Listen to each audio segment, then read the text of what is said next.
بسم اللہ الرحمن الرحیم۔ گمنام ہیرو کے معزز ناظرین السلام علیکم۔ دوستو لائک ضرور کر دیا کریں، شکریہ۔ آئیے چلتے ہیں کہانی کی طرف۔ اپنے بچے کو ایک بہت ہی خوبصورت انمول تحفہ بنا کر پیش کرنا چاہتی تھی، تو میں بھی اس کا مان رکھنا چاہتا تھا۔ اس کی لا علمی میں اعلیٰ بی بی کی مدد کرنا چاہتا تھا تاکہ اسے زیادہ سے زیادہ آسانیاں فراہم کر سکوں اور وہ پارس کو یہاں سے لے جانے کے سلسلے میں اپنی ذہنی صلاحیتوں کا بھی مظاہرہ کر سکے۔ ادھر منگل پانڈے کی شہرت کے ڈنکے بجنے لگے تھے۔ تمام اخبارات میں اس کی بڑی بڑی تصویریں اور کارنامے شائع کیے جا رہے تھے۔ اس نے ایک ایسی عورت کو گرفتار کیا تھا جو دوہری زندگی گزارتی تھی۔ وہ دہلی شہر میں ارب پتی شوہر دلپت رائے کو بیوی بن کر رہتی تھی، اور یہ بات دلپت رائے کو معلوم نہیں تھی کہ دوسری طرف وہ جنگلوں میں رانی سردار بن کر خفیہ اڈوں میں کبھی کبھی وقت گزارتی تھی اور وہاں کے قریبی علاقوں میں ڈاکے ڈالتی تھی۔ اس کارنامے کا سب سے اہم پہلو یہ تھا کہ وہ عورت جو ایک وقت میں وجے دیوی بھی تھی اور رانی سردار بھی، وہ فرحاد علی تیمور کی محبوبہ تھی اور اس کے اشاروں پر دوہری زندگی گزارتی تھی تاکہ فرحاد کو کبھی جنگلوں میں اور کبھی شہروں میں اس کے ذریعے پناہ ملتی رہے۔ منگل پانڈے نے اخبارات کے ذریعے ایک دعویٰ کرتے ہوئے کہا، رانی سردار کا کیس اس کے ہاتھوں میں دیر سے دیا گیا۔ اگر ایک دن پہلے یہ کیس مل جاتا تو وہ فرحاد علی تیمور کو بھی گرفتار کر لیتا اور اسے ملک سے باہر جانے کا موقع نہ دیتا۔ میں یقین سے نہیں کہہ سکتا تھا کہ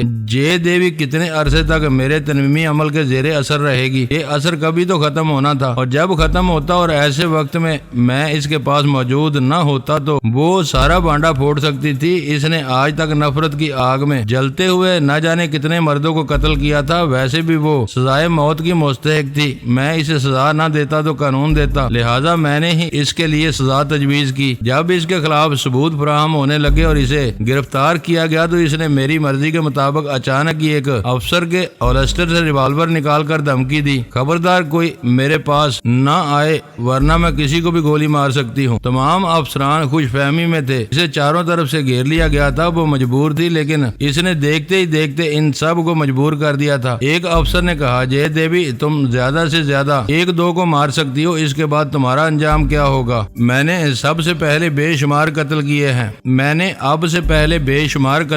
ہیں، انجام کے متعلق کبھی نہیں سوچا، آج اپنا انجام دیکھ کر سوچ رہی ہوں۔ فرحاد سے دل لگا کر بہت بڑی غلطی کی۔ میں مردوں سے سخت نفرت کرتی تھی، لیکن اس نے میرے دماغ کو تسخیر کر لیا اور مجھے اپنا بنا لیا۔ رفتہ رفتہ میں اس سے محبت کرنے لگی۔ وہ بدترین ہرجائی ہے، آخر مجھے چھوڑ کر بھاگ گیا۔ منگل پانڈے نے بڑے افسران کے درمیان سینہ تان کر کہا، رانی سردار میں دعوے سے کہتا ہوں اگر حکومت نے مجھے ملک سے باہر فرحاد کو گرفتار کرنے کے لیے بھیجا تو میں اسے ہتھکڑیاں اور بیڑیاں پہنا کر لاؤں گا۔ ہو سکتا ہے تمہارے ساتھ ہی اسے کسی جیل میں قیدی بنا کر رکھا جائے۔ فی الحال یہ ریوالور پھینک دو ورنہ میں بہت برا آدمی ہوں۔ وہ طنزیہ انداز میں مسکراتے ہوئے بولی، جب میں نے اپنی بری زندگی کو نہیں سمجھا تو تمہارے جیسے برے آدمی کو کیا سمجھوں گی؟ بائی دی وے میں کسی کو ہلاک نہیں کروں گی، میں خود کو ہلاک کرنے جا رہی ہوں۔ ابھی آخری بار فرحاد کو پکار رہی ہوں، اگر مجھ سے محبت ہے تو وہ میرے دماغ میں آ کر بولے، مجھے مرنے سے روک لے، مجھے قانون کی گرفت سے نکال کر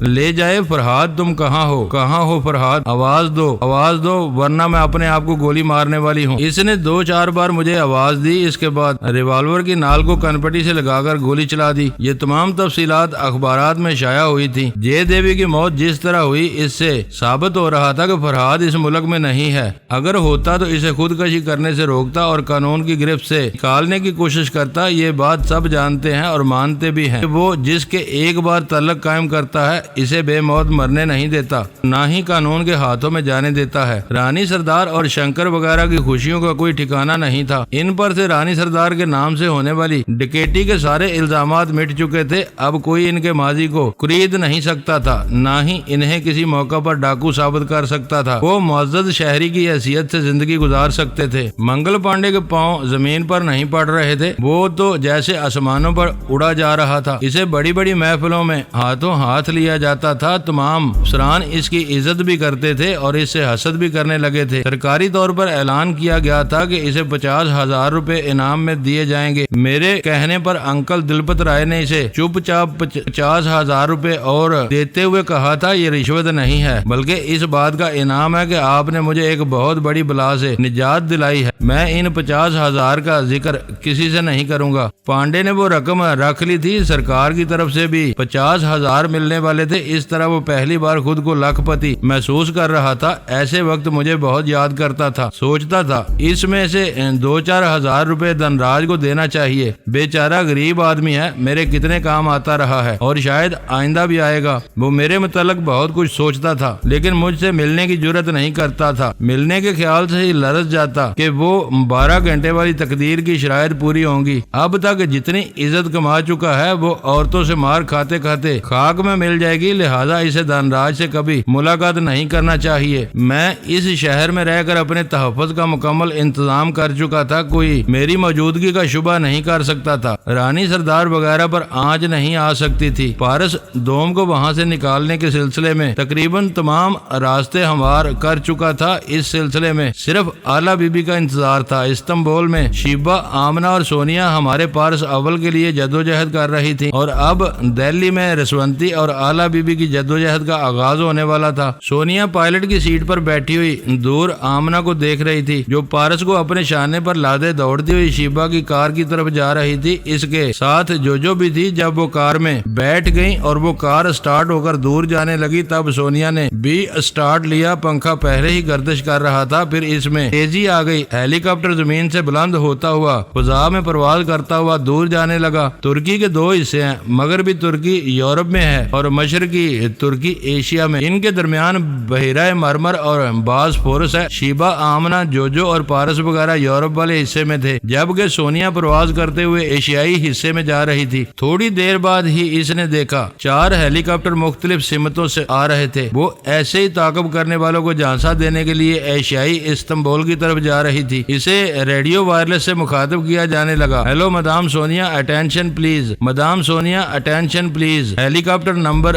G1300 الفریڈ کمپنی کی ملکیت ہے. آپ کی یہ پرواز غیر قانونی ہے. آپ سے درخواست کی جاتی ہے اسے فوراً ہمارے پرائیویٹ پورٹ میں پہنچا دیں. سونیا کے منہ کے سامنے ایک چھوٹا سا مائک تھا. وہ آواز اور لہجہ بدل کر بولی، آپ کو غلط فہمی ہوئی ہے. میں سونیا نہیں ہوں اور جو ہوں وہ آپ نہیں جانتے اور نہ ہی میں بتانا چاہتی ہوں. تم جھوٹ کہتی ہو. تم سونیا ہو. تمہارے اصرار کرنے سے میرا نام اور میری شخصیت تو نہیں بدل جائے گی. ایک بار کہہ چکی ہوں کہ میں مدام سونیا نہیں ہوں. جلا کر کہا گیا تم جو کوئی بھی ہو وہ ہیلی کاپٹر ہماری ملکیت ہے. اسے واپس لاؤ. میں مجبور ہوں. 4 ہیلی کاپٹر مجھے چاروں طرف سے گھیر رہے ہیں. ان میں سے ایک ہمارا ہے. وہ تمہاری واپس آنے میں مدد کرے گا تو پھر اس کے پائلٹ سے کہو باقی تینوں کو ڈاج دینے کی کوشش کرے. اگر وہ کامیاب ہو گیا تو میں ضرور واپس آؤں گی. میں پریشان ہوں. اس وقت میں زمین پر ہوں نہ آسمان پر. آخر میں کس طرح پرواز کر رہی ہوں. دوسری طرف سے پوچھا گیا یہ تم کیا بکواس کر رہی ہو. میں خود نہیں جانتی کیا بول رہی ہوں. میں ایک اسپتال میں مینٹل کیس کے سلسلے میں لائی گئی ہوں. لوگ کہتے ہیں میرا دماغ خراب ہے. میں الٹی سیدھی حرکتیں کرتی ہوں. اب یہی دیکھیں کتنے اچھے دماغ والے وہاں فائرنگ کر رہے تھے. لوگوں کی جانیں لے رہے تھے. مجھے چھت پر یہ ہیلی کاپٹر خالی ملا. میں اس میں بیٹھ گئی. پھر یہ اڑنے لگا. اب میری سمجھ میں نہیں آتا مجھے کہاں جانا چاہیے. دوسری طرف سے گھبرا کر پوچھا گیا تم کیا کہہ رہی ہو. کیا تم اسپتال کے دماغی امراض والے شعبے میں تھی. کیا تم پاگل ہو. خبردار مجھے پاگل نہ کہنا. میں اچھوں کو پاگل بنا دیتی ہوں. اب یہی دیکھو میں نے کہا مجھے ہیلی کاپٹر چلانا نہیں آتا. تمہیں یقین آ گیا کہ یہ آپ اڑنے لگا ہے. آخر تم پاگل ہوئے نا. یہ وہ کہے لگانے لگی. دوسری طرف سے بار بار پوچھا جا رہا تھا تم اپنی شناخت کراؤ. تم کون ہو. تمہارا نام کیا ہے. اسپتال کے کس شعبے میں اور کس کمرے میں تھی. دوسری طرف سے پوچھا جا رہا تھا اور وہ کہے لگاتی جا رہی تھی. پھر اس نے اچانک مائک والے سوئچ کو آف کیا. ریڈیو وائرلیس کے بٹن کو بھی آف کر دیا. 3 ہیلی کاپٹر قریب آتے جا رہے تھے. چوتھا جو سپر ماسٹر سے تعلق رکھتا تھا وہ سونیا کے ہیلی کاپٹر کے سامنے آ گیا تھا اور ڈال بن کر ہیلی گن کے ذریعے فائر کر رہا تھا. آنے والے منتشر ہونے لگے لیکن وہ دور تک پھیل کر صرف سونیا کو نہیں بلکہ دوسرے ہیلی کاپٹر والے کو بھی گھیرنے کی کوشش کر رہے تھے اور دور سے فائر کر رہے تھے. سونیا تھوڑی دیر تک تماشا دیکھتی رہی. ان کے محاصرے سے بچ کر نکلنے کی کوشش کرتی رہی. پھر مددگار ہیلی کاپٹر کے ذریعے اس نے بھی فائرنگ شروع کر دی. 2 طرفہ فائرنگ کا نتیجہ یہ ہوا کہ وہ تینوں پھر منتشر ہونے لگے. اس نے موقع سے فائدہ اٹھایا اور ہیلی کاپٹر کی رفتار بڑھاتے ہوئے ان کے درمیان سے نکل نکلتی چلی گئی۔ ایسے وقت دو طرف سے فائرنگ ہو رہی تھی اور یہ جوابی فائرنگ کر رہی تھی۔ فضا میں اتنی تیز رفتاری کے دوران صحیح نشانہ بازی مشکل ہوتی ہے۔ سونیا ماہر نہیں تھی لیکن قسمت کی دھنی تھی۔ ان کے درمیان سے گزرتے ہوئے جب وہ فائر کرنے لگی تو ایک ہیلی کاپٹر کی ایندھن کی ٹینکی میں کئی بلٹ پیوست ہوئے، پھر یکبار کی آگ بھڑک اٹھی۔ اب تعاقب کرنے والے دو رہ گئے۔ سونیا کے نقطہ نظر سے تین تھے۔ سپر ماسٹر کا وہ مددگار بھی دوست نہیں تھا، اسے گھیر کر اپنے پرائیویٹ پورٹ تک لے جانا چاہتا تھا۔ اسی وقت سونیا کو شیبا کی آواز سنائی دی۔ سونیا نے غصے سے کہا، تم کہاں رہ جاتی ہو؟ کتنی بار سمجھایا ہے ایک ہی وقت میں ہر پہلو پر باری باری نظر رکھو، تم نے مجھے نظر انداز کر دیا تھا۔ میں بہت شرمندہ ہوں، اپنے معاملات میں الجھ گئی تھی۔ فی الحال ہم بخریت کسرا قلعے کی طرف جا رہے ہیں، تم سناؤ۔ میں ریڈیو وائرلیس کے ذریعے گفتگو کر رہی ہوں، جس کی طرف کہوں اس کی طرف خیال خوانی کے ذریعے چلی جانا۔ یہ کہتے ہی اس نے وائرلیس کو آن کیا، پھر اپنے مائک کو آن کرتے ہوئے بولی، ہیلو، میں ایک گمنام مریضہ بول رہی ہوں۔ جب تک مجھے اپنے مددگار ہیلی کاپٹر والے سے رابطہ قائم کرنے کا موقع نہیں ملے گا، ہم دونوں مل کر دشمنوں کا مقابلہ نہیں کر سکیں گے۔ دوسری طرف سے کہا گیا، تم مریضہ ہو مگر اناڑی پن میں بڑا کمال دکھا چکی ہو، تم نے ایک ہیلی کاپٹر کو تباہ کر دیا ہے۔ ہم تمہیں مددگار ہیلی کاپٹر سے رابطہ قائم کرنے کا طریقہ بتا رہے ہیں۔ انہوں نے طریقہ اور کوڈ ورڈز بتائے، اس کے مطابق سونیا نے عمل کیا تو مددگار پائلٹ سے رابطہ قائم ہو گیا۔ سونیا نے کہا، ہیلو، کیا میں صحیح رابطہ قائم کر رہی ہوں؟ مددگار پائلٹ کی آواز سنائی دی، ہاں صحیح رابطہ قائم کر رہی ہو، اپنی پوزیشن بتاؤ۔ سونیا نے شیبا کو مخاطب کر کے پوچھا، کیا تم نے اس کی آواز اور لب و لہجے کو گرفت میں لیا؟ ہاں، میں اس کے دماغ میں پہنچ سکتی ہوں۔ فوراً پہنچو، ہو سکے تو اس ہیلی کاپٹر کو دوسرے ہیلی کاپٹر سے ٹکرا دو۔ وہ چلی گئی۔ سونیا ہیلی کاپٹر کی رفتار بڑھاتے ہوئے اسکرین پر تینوں ہیلی کاپٹر کو دیکھنے لگی۔ ویسے تو ونڈ اسکرین اور سائیڈ اسکرین کے ذریعے تعاقب کرنے والوں کو دیکھ سکتی تھی، لیکن چھوٹے سے اسکرین پر عقب سے آنے والوں کی پوزیشن معلوم نہیں کر سکتی تھی۔ اس نے دیکھا اس کا مددگار ہیلی کاپٹر پرواز کرتا ہوا ایک دشمن ہیلی کاپٹر کے اوپر چلا آیا تھا اور اس سے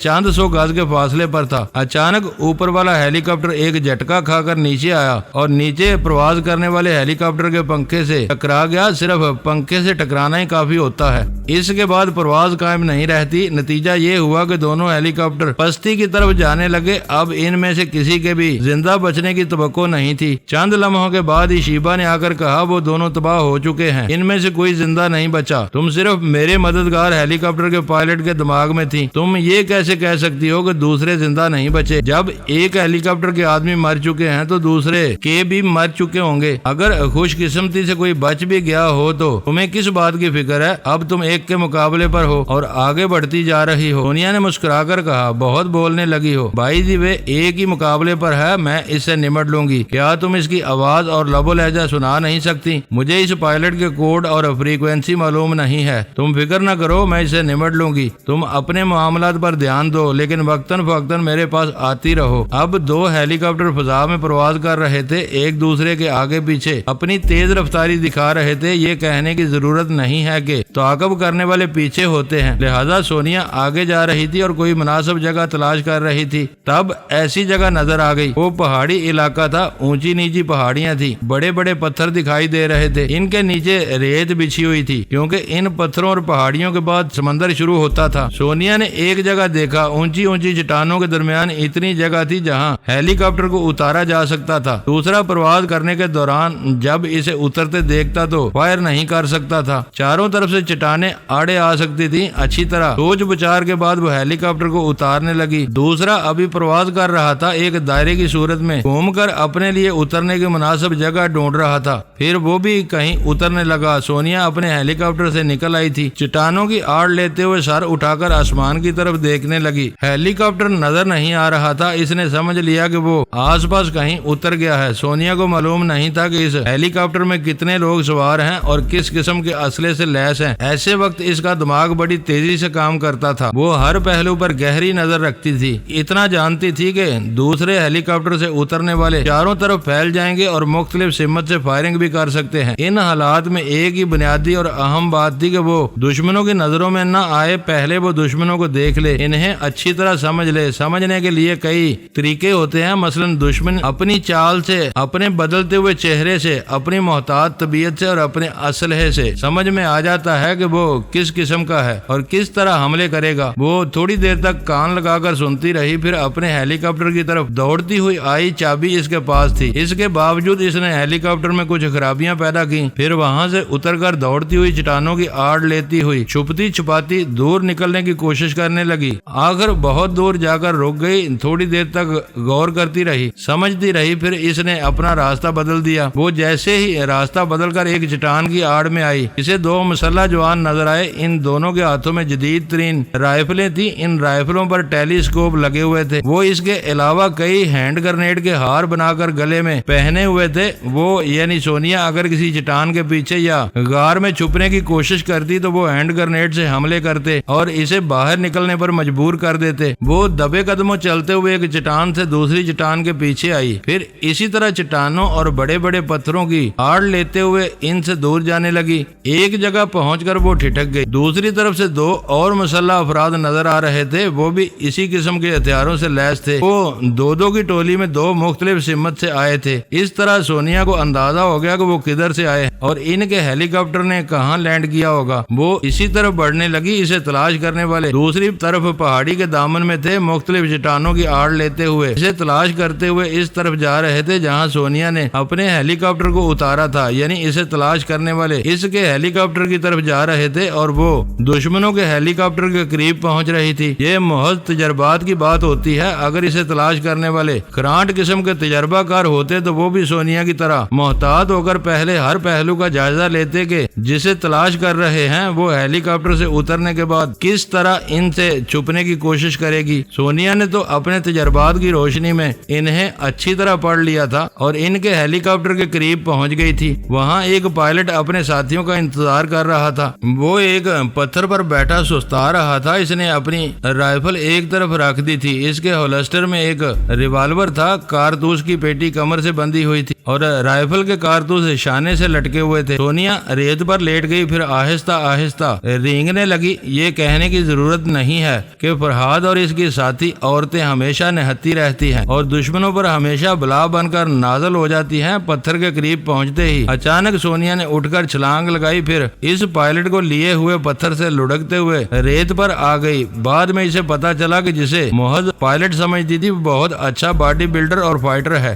سونیا جو اپنی عادت کے مطابق کسی سے بھی بہت کم ہاتھا پائی کرتی تھی اور آسانی سے کام بنا کر نکل جانے کی کوشش کرتی تھی تاکہ نہ خود زخمی ہو نہ کسی کو زخمی کرے، اس وقت وہ مجبور ہو گئی تھی، اپنے فائٹر ہونے کا بھرپور مظاہرہ کر رہی تھی۔ رائفل اس کے ہاتھ سے نکل گئی تھی۔ پائلٹ اسے پھرتیلی تسلیم کر رہا تھا، اسے اتنی فرصت نہیں مل رہی تھی کہ وہ ہولسٹر سے اپنا ریوالور نکال سکتا۔ لڑنے کے دوران بے اختیار منہ سے آہیں اور کراہیں نکلتی ہیں اور جھنجھلا کر لڑنے والے گالیاں بھی دیتے ہیں۔ جب اس نے سونیا کو غالب ہوتے دیکھا تو گالیاں دینے لگا۔ شیبا نے کہا، میں موجود ہوں، اگر تم برا نہ مانو تو اسے ٹریپ کر لو۔ برا ماننے کی بات ہی نہیں ہے، تم دانش مندی دکھانے والی ہو، میں وقت ضائع کرنا حماقت سمجھتی ہوں، فوراً اسے ٹریپ کرو۔ شیبا اس کے دماغ پر قابض ہو گئی۔ سونیا نے آگے بڑھ کر اس کی جیب سے چابیاں نکالی، ہیلی کاپٹر میں سوار ہوئی، پھر اسے اسٹارٹ کیا۔ پنکھا تیزی سے گردش کرنے لگا۔ اس کی آواز سن کر وہ چاروں تلاش کرنے والے چونک گئے، پھر اس طرف دوڑنے لگے، لیکن جب تک وہ قریب آئے ہیلی کاپٹر فضا میں بلند ہو چکا تھا، ان کے ٹارگٹ سے بھی آگے نکل چکا تھا۔ اس کے باوجود وہ جھنجھلا کر فائر کر رہے تھے اور ریت پر پاؤں پٹک رہے تھے۔ پھر انہوں نے پائلٹ سے اس ہیلی کاپٹر کی طرف جانے کے لیے کہا جسے سونیا لائی تھی۔ وہ سب ایک ساتھ دوڑتے ہوئے وہاں پہنچے، اس ہیلی کاپٹر میں سوار ہوئے۔ بعد میں خیال آیا کہ اس کی چابی سونیا لے گئی ہے، اس کے علاوہ وہ چند پردے بھی غائب ہیں۔ اب وہ سر پیٹنے کے علاوہ کر بھی کیا سکتے تھے۔ استنبول سے انقرہ کا فاصلہ بہت طویل ہے۔ شیبا کار ڈرائیو کر رہی تھی، اسے انقرہ تک جانے پھر وہاں سے کسرا قلعے تک پہنچنے میں کم از کم ایک رات اور ایک دن لگ جاتا۔ اس لیے سونیا نے دشمنوں کے ساتھ ایسی چال چلی تھی، اپنا ہیلی کاپٹر بیکار کر دیا تھا اور ان کا ہیلی کاپٹر لے کر پرواز کرتے ہوئے اس جگہ پہنچ گئی تھی جہاں شیبا ڈرائیو کرتے ہوئے مین شاہراہ پر جا رہی تھی۔ دونوں کے درمیان دماغی رابطہ قائم تھا۔ وہ ایسے علاقے میں پہنچے جو بہت ہی ویران تھا، وہاں سے اکا دکا گاڑیاں گزرتی تھی۔ سونیا نے اس شاہراہ سے بہت دور ہیلی کاپٹر کو اتار دیا، شیبا نے بھی کار روک دی تھی۔ پھر آمنہ نے پارس کو اپنے شانے پر لاد لیا، وہاں سے دوڑتی ہوئی ہیلی کاپٹر کی طرف آئی۔ جوجو بھی ساتھ تھی۔ شیبا، جوجو اور پارس ہیلی کاپٹر میں سوار ہو گئے۔ آمنہ نے کہا، میں کار ڈرائیو کرتے ہوئے کسرا قلعے تک آؤں گی، مجھ سے رابطہ قائم کرتے رہنا ورنہ میں کسی مصیبت میں گرفتار ہو جاؤں گی۔ وہ دوڑتی ہوئی کار کی طرف چلی گئی۔ سونیا نے پھر ہیلی کاپٹر کو سٹارٹ کیا، وہاں سے پرواز آواز کرتے ہوئے جانے لگی۔ شیبا نے کہا تم بڑے اچھے موقع پر لینے آ گئی، کیونکہ یہاں سے 6 میل کے فاصلے پر ایک پولیس چوکی ہے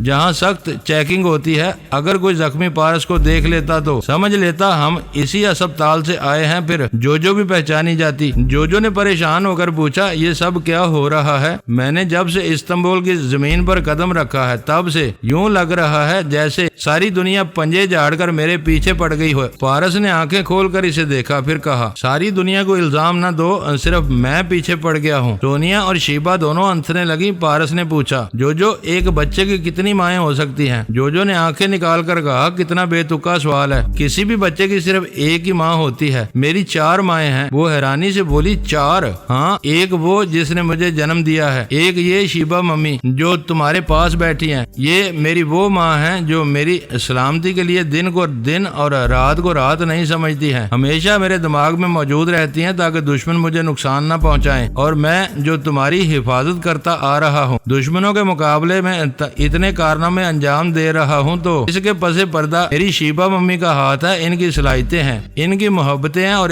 ان کا وہ لگاؤ اور وہ رشتہ ہے جسے کوئی نام نہیں دیا جا سکتا، مگر اس بے نام رشتے کے لیے اپنی جان تک قربان کر سکتی ہیں۔ شیبا نے بڑی محبت سے پارس کے ہاتھ کو تھام لیا، اپنے سینے سے لگا لیا۔ جوجو نے پوچھا تیسری ماں کون ہے؟ وہ میری آمنہ ممی ہے، وہ مجھے لڑنے کا فن سکھاتی ہیں، عجیب و غریب ہتھیاروں کا استعمال سمجھاتی رہتی ہیں، اگرچہ میں پوری طرح ریوالور چلانا سیکھ نہیں سکا، لیکن جو کمی رہ گئی ہے اسے میری شیبا ممی دماغ میں رہ کر پورا کر دیتی ہیں۔ اس طرح میرا نشانہ نہ کبھی چوکتا، اور لوگ حیران ہوتے ہیں کہ میں اپنی عمر سے بڑا ریوالور کس طرح استعمال کر لیتا ہوں۔ سونیا خاموشی سے پائلٹ کی سیٹ پر بیٹھی ہوئی ہیلی کاپٹر کو تیزی سے قلعے کی طرف لے جا رہی تھی۔ جوجو نے اپنی سیٹ سے اٹھ کر سونیا کی پشت پر آ کر اپنی دونوں باہیں پھیلا کر اسے پیچھے سے جکڑ لیا۔ وہ بولی جوجو یہ کیا کر رہے ہو؟ میں پارس کو بتا رہی ہوں کہ اپنی چوتھی ممی کا نام نہ بتائے، یہ نام میرے ہر بھائی کے دماغ میں گونجتا ہے، میں نے دیکھا ہے جب بھی آپ کا نام آتا ہے میرے بھائی کھانا بھول جاتے ہیں، سونا بھول جاتے ہیں، اور سوچتے ہیں کس طرح مدام سونیا سے کترا کر اپنا کوئی وار فرہاد اور اس کی دوسری ساتھیوں پر کریں۔ اس نے سونیا کے گال کو چومتے ہوئے کہا میں ابھی آپ کو ممی کہوں گی۔ میرے بھائی آرمر کہتے ہیں بیٹی جوجو اگر کبھی کوئی مصیبت آئے تو کوئی دشمن کام نہیں آتا، اور اس کا سوال ہی پیدا نہیں ہوتا، کیونکہ مصیبت میں دوست بھی کام نہیں آتے، لیکن ایک دشمن کام آ سکتی ہے اور وہ ہے سونیا۔ سونیا نے پوچھا تمہارے بھائی آرمر نے یہ بات کیسے کہہ دی جبکہ وہ فرہاد اور اس کی پوری ٹیم کے خلاف تمہارے دماغ میں نفرت کا زہر بھرتے ہیں؟ بے شک میرے تمام بھائی ایسا کرتے آئے ہیں، لیکن آپ کے بارے میں کہتے ہیں کہ میں اپنے بھائی شارپر اور ہارپر سے اس کا ذکر نہ کروں، اور خدا نخواستہ کوئی افتاد آ پڑے تو میں سونیا کی پناہ میں چلی جاؤں، وہ کبھی مجھے دشمن نہیں سمجھے گی، بیٹی سمجھ کر اپنی آغوش میں چھپا لے گی۔ سونیا نے ایک ہاتھ سے جوجو کے گلابی گلابی گالوں کو تھپ تھپاتے ہوئے کہا تمہارا بھائی آرمر بہت اچھا ہے، مگر دشمنی نے اسے مجبور کر دیا ہے۔ پارس نے سونیا کو مخاطب کرتے ہوئے کہا مما کیا میں بھی جوجو کے گال کو تھپ تھپا سکتا ہوں؟ وہ ہنستے ہوئے بولی یو ناٹی بوائے، کوئی شرارت نہیں، چپ چاپ آرام سے لیٹے رہو۔ شیبا نے کہا پارس جوجو ہمارے پاس آ گئی ہے، تمہاری نگاہوں کے سامنے رہے گی، تم دونوں بہت اچھے دوست بن کر رہو گے، لہذا 6 ماہ تک باہر نکلنے نہیں دوں گی، تم اچھی طرح ٹریننگ حاصل کرو گے، تعلیم حاصل کرو گے، اپنے باپ کی طرح دلیر، میری طرح اور اپنی ماں رسونتی کی طرح باصلاحیت، آمنہ کی طرح پرعزم، آلہ بی بی کی طرح حاضر دماغ، پومی کی طرح بازیگر اور سونیا کی طرح ذہین اور وقت کے نباز بن کر ابھرو گے، لہذا میری زبان سے اپنی اور جوجو کی 6 ماہ کی قید کی سزا سن لو۔ جوجو ابھی تک سونیا سے لپٹی ہوئی تھی، اس نے کہا مما آپ ہوں گی تو میں ساری زندگی یہ قید بخوشی قبول کر لوں گی۔ سونیا نے پھر اس کے گال کو تھپ تھپایا اور شیبا سے کہا آمنہ اس پولیس چوکی سے گزر چکی ہوگی جہاں سخت نگرانی ہوتی ہے۔ وہ ہیلی کاپٹر کو اڑاتے ہوئے اس شاہراہ تک آنے لگی، پھر شیبا سے کہا تم آمنہ سے کہو کسی ویران علاقے میں کار روک دے، تم لوگوں کو پھر اس کار میں سفر کرنا چاہیے، دشمن اپنی شکست برداشت نہیں کریں گے، اتنے ہیلی کاپٹروں کا نقصان ہو چکا ہے، وہ میرا تعاقب ضرور کریں گے۔ ان ہدایت کے مطابق آمنہ نے آگے جا کر کار کو شاہراہ سے موڑ لیا، ایک کچے راستے پر ڈرائیو کرتے ہوئے چھوٹی سی پہاڑی کی طرف جانے لگی۔ سونیا اس پہاڑی کے پیچھے ہیلی کاپٹر اتار رہی تھی، وہ نہیں چاہتی تھی کہ شاہراہ سے گزرنے والے ایک ہیلی کاپٹر کے مسافروں کو کار میں منتقل ہوتے دیکھ سکیں۔ تھوڑی دیر دیر بعد وہ تینوں کار میں منتقل ہو چکے تھے۔ کار اپنے راستے پر جا رہی تھی اور سونیا تنہا ہیلی کاپٹر میں پرواز کر رہی تھی۔ ہم دن رات دشمنوں سے نمٹتے رہتے ہیں، اس طرح ہمیں اچھی طرح اندازہ ہو جاتا ہے کہ کس ٹائپ کے لوگ کس قسم کی چالیں چلتے ہیں۔ اس طرح سونیا کا یہ اندازہ بھی درست ہوا کہ دوبارہ تعاقب کیا جائے گا۔ 15 منٹ کے بعد وہ ٹارگٹ اسکرین پر کئی ہیلی کاپٹر کو اپنی طرف آتے دیکھ رہی تھی اور وہ مختلف سمتوں سے آ رہے تھے۔ وہ سامنے ڈیش بورڈ کو کھول کر اندر کی چیزوں کو دیکھنے لگی۔ وہ سپر ماسٹر کا جدید ترین ہیلی کاپٹر تھا۔ اس کے ونڈ اسکرین اور کھڑکی کے شیشے گہرے رنگ کے تھے۔ باہر سے کوئی اندر والوں کو دیکھ نہیں سکتا تھا، لیکن اس کا پائلٹ باہر والوں کو بآسانی دیکھ سکتا تھا۔ اگر موسم کی خرابی کے باعث تعاقب کرنے والے نظر نہ آتے تو انہیں ٹارگٹ اسکرین واضح کر دیتا تھا۔ ڈیش بورڈ کے اندر سے ایک ریموٹ کنٹرول برآمد ہوا۔ سونیا اسے دیکھنے لگی۔ اس کے ذریعے دور رہ کر بھی ہیلی کاپٹر کو کنٹرول کیا جا سکتا تھا۔ اسے آزمانے کے لیے سونیا نے پائلٹ کی سیٹ چھوڑ دی، پچھلی سیٹ پر آ گئی، ریموٹ کنٹرولر کو آن کر کے اس کے ذریعے پرواز کو جاری رکھا۔ جب یقین ہو گیا کہ اس کنٹرولر کے ذریعے وہ بآسانی اسے اپنی مرضی کے مطابق اڑا سکے گی تو اس نے پرواز نیچی کر دی۔ ابھی اس کے تعاقب میں آنے والے دور تھے۔ شاید انہوں نے اتنا ہی دیکھا ہوگا کہ وہ ہیلی کاپٹر پرواز کرتا ہوا پہاڑیوں کے درمیان گم ہو گیا ہے۔ ادھر زمین کے قریب پہنچتے ہی سونیا نے کھڑکی کھول کر چھلانگ لگا دی، ریموٹ کنٹرول کے ذریعے کھڑکی کو بند کیا، پھر اس ہیلی کاپٹر کو بلند کر کے ان پہاڑیوں سے دور پہنچانے لگی۔ وہ اسے کنٹرول بھی کر رہی تھی اور دوڑتی ہوئی ایک پہاڑی کے دامن میں پہنچ کر اوپر چڑھتی جا رہی تھی۔ خود کسی محفوظ بلندی پر پہنچ کر اس ہیلی کاپٹر کو دور تک جاتے ہوئے دیکھنا چاہتی تھی۔ دوسرے ہیلی کاپٹر قریب آ رہے تھے۔ سونیا کے ہیلی کاپٹر کا رخ سمندر کی طرف تھا۔ تعاقب کرنے والے کوشش کر رہے تھے کہ اسے سمندر کی طرف نہ جانے دیں۔ شاید اسے ہیلی کاپٹر سمیت مار گرانے کے بعد یقین کرنا چاہتے تھے کہ انہوں نے اس ہیلی کاپٹر کی تباہی کے ساتھ سونیا کی لاش بھی دیکھی ہے۔ ان کے گھیرنے اور حملہ کرنے کا انداز ہی بتا رہا تھا کہ سونیا کا اندازہ درست ہے۔ وہ اسے سمندر سے دور لے جانا چاہتے تھے، خشکی کی طرف لا کر تباہ کرنا چاہتے تھے۔ گھیرنے والے اس پر فائر نہیں کر رہے تھے۔ سونیا نے تھوڑی دیر تک انتظار کیا، پھر اس نے خود ہی ریموٹ کنٹرولر کے ذریعے ہیلی گن سے فائرنگ شروع کر دی۔ ایسے میں یا تو گھیرنے والوں کو دور بھاگنا تھا یا جوابی فائرنگ کرنا تھی۔ ان میں سے دو ہیلی کاپٹر والوں نے جوابی فائرنگ کی۔ وہ جان بوجھ کر اپنے ہیلی کاپٹر کو ان کی ذات میں لائی۔ آخر وہ آگ کے شعلوں میں لپٹ گیا، فضا میں ڈگمگانے لگا۔ پھر تھوڑی دیر بعد ہی تعاقب کرنے والوں نے اسے سمندر میں ڈوبتے دیکھا۔ وہ تعاقب کرنے والے مختلف تنظیموں کے افراد کو تو دھوکہ دے سکتی تھی، لیکن سپر ماسٹر یقین نہیں کر سکتا تھا۔ وہ جانتا تھا ہیلی کاپٹر ریموٹ کنٹرولر کے ذریعے بھی پرواز کرتا ہے، اور سونیا ان لوگوں میں سے نہیں ہے جو اتنی آسانی سے ڈوب کر مر جاتے ہیں۔ نہ ان کا جنازہ اٹھتا ہے، نہ کہیں مزار ہوتا ہے، اور نہ ہی ان کا کوئی نشان ملتا ہے۔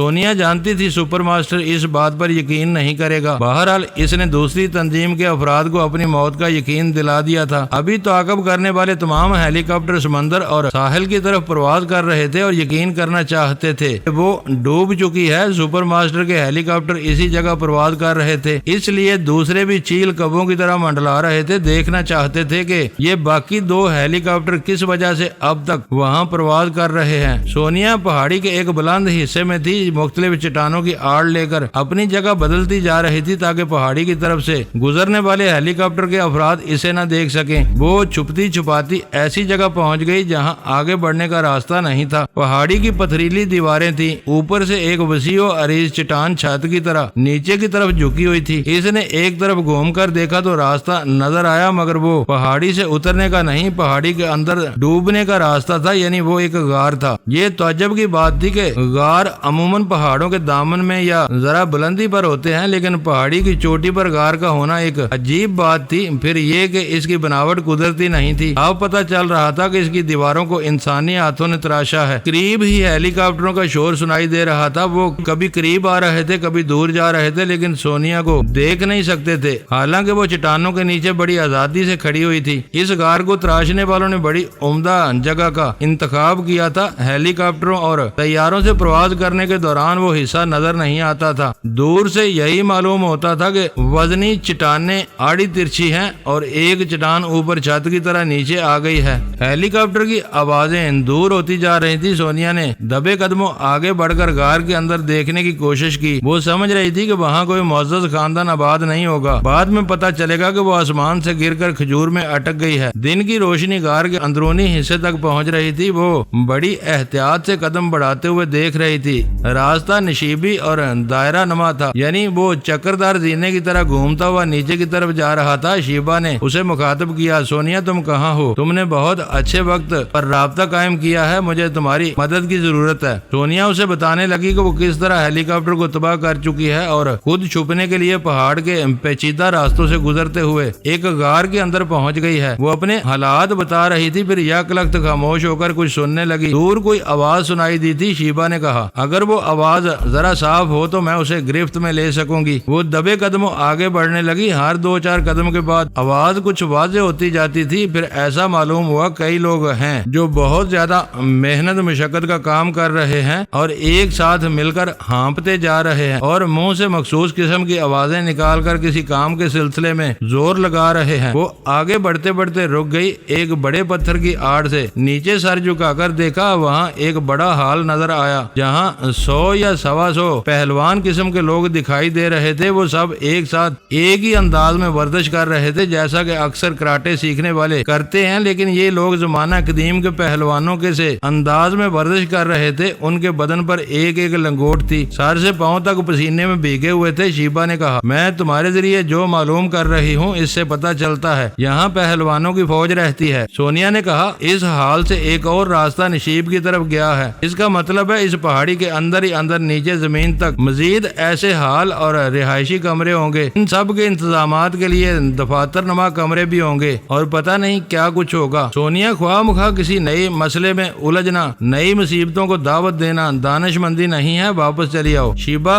کولمبس امریکہ دریافت کر رہا تھا۔ اس کے ساتھ جہاز پر سفر کرنے والے کہہ رہے تھے، پتہ نہیں وہ دور نظر آنے والی زمین کیسی ہے، وہاں کون لوگ ہوں گے، انسان ہوں گے یا صرف درندے، لہذا وہاں جانا دانش مندی نہیں ہے۔ اگر ان کے مشوروں پر عمل کرتے ہوئے کولمبس واپس ہو جاتا تو امریکہ دریافت نہ ہوتا۔ وہ ایک گہری سانس لے کر بولی، میں جانتی ہوں تم ایک بار آگے بڑھنے کے بعد پیچھے ہٹنا نہیں جانتی۔ صرف اتنی سی بات نہیں ہے، ہمیں پارس کی سلامتی کے لیے ایسے ہی مزید خفیہ اڈوں کی ضرورت ہے۔ تمہارا کسرا قلعہ ہمیشہ محفوظ نہیں رہے گا۔ جو تمہارے ساتھ جا رہی ہے شارپر اس کے دماغ میں رہ کر کسرا قلعے کو ایک ایک اینٹ گن سکتا ہے۔ وہاں تم اپنے تمام معاملات کو راز میں نہیں رکھ سکو گی۔ اچھی بات ہے، آگے بڑھو، میں تمہارے ساتھ رہ کر دیکھتی ہوں کون سا نیا امریکہ دریافت ہونے والا ہے۔ وہ اس بڑے سے پتھر کو اوپر چڑھنے لگی، وہاں سے ایک چٹان کے اوپر پہنچ گئی۔ ذرا رک کر آس پاس دیکھنے کے بعد ایک طرف بڑھتی گئی حتیٰ کہ ایسی جگہ پہنچ گئی جہاں سے وہ حال کا کچھ حصہ دیکھ سکتی تھی مگر کوئی اسے دیکھ نہیں سکتا تھا۔ اس نے چھوٹے چھوٹے 2 پتھر اٹھائے۔ پھر شیبا توجہ سے سنو، وہ کچھ کہنے والے ہیں۔ اس نے کسی کو تاک کر ایک پتھر مارا، وہ ورزش کرتے کرتے اچھل پڑا، آس پاس دیکھنے لگا، پھر اوپر کی طرف نظریں اٹھائیں۔ ٹریننگ دینے والے نے سخت لہجے میں پوچھا، تم کیا کر رہے ہو؟ اس نے کہا، مجھے کسی نے پتھر مارا ہے۔ تمام ورزش کرنے والے رک گئے تھے، ادھر ادھر دیکھ رہے تھے۔ پھر ایک نے کہا، ہم نے اپنے ہاتھ سے اس حال کو تراشا ہے۔ اکثر چھت پر سے یا دیواروں پر سے چھوٹے چھوٹے پتھر جڑتے رہتے ہیں۔ اگر اوپر سے پتھر گر پڑا ہے تو اس کا مطلب یہ نہیں ہے کہ کوئی حسینہ تمہیں اشارے کر رہی ہے۔ اس بات پر سب کہے لگانے لگے۔ تھوڑی دیر تک وہ کہے گونجتے رہے، پھر سبھی یکلخت خاموش ہو گئے۔ کوئی اسپیکر پر ڈانٹ کر کہہ رہا تھا، یہ کیا ہو رہا ہے؟ ایسی کیا بات ہے جس پر کہے لگاتے وقت بھول گئے کہ اتنی ساری آوازیں پہاڑی کے باہر تک جا سکتی ہیں؟ سونیا نے کہا، شیبا اسپیکر کے ذریعے بولنے والے تک پہنچو۔ وہ حسب عطایت پہنچ گئی۔ بولنے والے کا نام فیڈرل سامرو تھا۔ وہ ایک بڑی سی میز پر بچھے ہوئے بڑے سے نقشے کے پاس کھڑا ہوا تھا۔ میز کے اطراف مزید 5 افراد تھے۔ فیڈرل سامرو ہاتھ میں ایک لمبی سی چھڑی تھامے اس نقشے کی طرف اشارہ کرتے ہوئے کہہ رہا تھا، لیکن الجھ گیا تھا اپنے سامنے کھڑے ہوئے 5 افراد کو دیکھتے ہوئے۔ وہ کہہ رہا تھا، آخر یہ سب کے سب پہلوان بیک وقت کہے کیوں لگا رہے تھے؟ کیا بات ہو گئی تھی؟ ایک نے کہا، مسٹر سامرو جانے بھی دیجئے، کوئی ہنسی مذاق کی بات ہوگی، ہمیں اپنے کام کی طرف توجہ دینا چاہیے۔ اس نے چھڑی سے ایک جگہ اشارہ کرتے ہوئے کہا، یہ ہماری پہاڑی ہے، ہم یہاں سے پچھلے 6 ماہ میں 20 مرتبہ شام کی فوجوں پر حملہ کر چکے ہیں۔ حملے کا انداز وہی ایک ہے، ہم سمندری راستے کو اختیار کرتے ہیں اور شام کی نیوی فوج سے ٹکراتے ہیں۔ اگر ہم وہ بول رہا تھا پانچوں سن رہے تھے، شیبہ اس کے دماغ کو ٹٹولتی جا رہی تھی، جس کے ذریعے پتہ چل رہا تھا کہ ترکی اور شام کی سرحدیں جہاں ملتی ہیں اسی کے قریب تقریباً 300 میل کے فاصلے پر وہ پہاڑی ہے، وہ خفیہ اڈا ہے جہاں اس وقت سونیا پہنچی ہوئی۔